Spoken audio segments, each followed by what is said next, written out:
As someone that uses Arch Linux-based distributions for the most part here in the last few years, being on rolling release distributions does sometimes present some interesting challenges.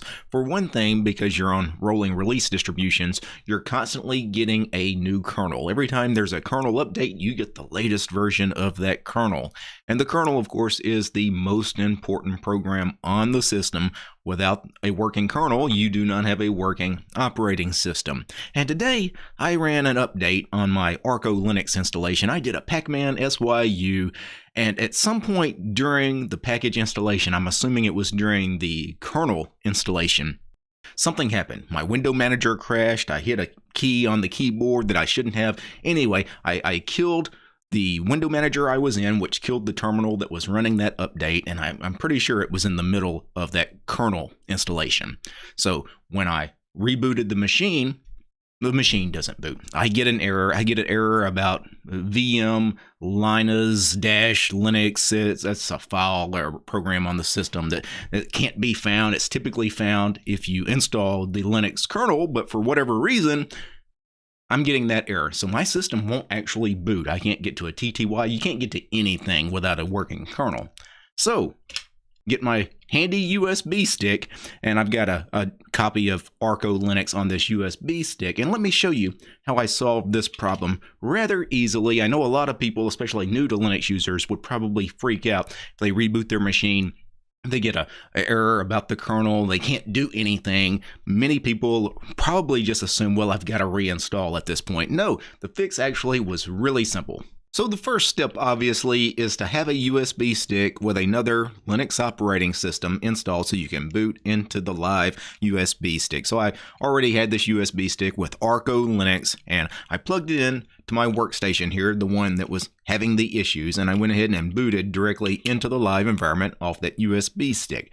And then once the live environment loaded up, just imagine that this was the live environment on this Arco Linux USB stick. I opened a terminal, and we need to change root. We need to change root from the file system that is on the live USB stick to the file system that is actually on my NVMe drive on this system, because that is what I need to reinstall the Linux kernel on. I need to install it on that drive, not the file system on the USB stick. So that is what the arch-chroot command on Linux is for, change root. Now, if you're using Arch Linux or most Arch Linux based distributions, you have the arch-chroot command available for you. If you're on Manjaro, they have a similar alias, little script for chroot called Manjaro-chroot. But before you do any of that, you need to make sure that you're actually changing root over to the right drive, to the right device. So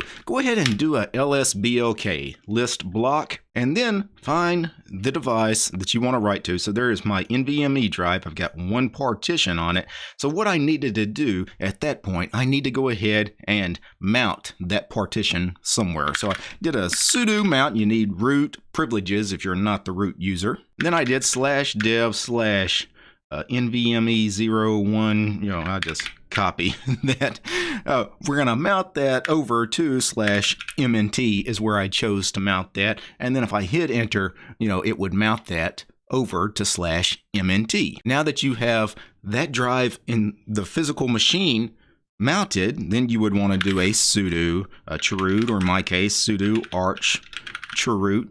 And then I would get a new prompt. I'll be the root user inside the chroot. And then at that point, inside the chroot, all I would need to do is pacman-s Linux to install the Linux kernel, or Linux-LTS if I was a LTS Linux kernel user.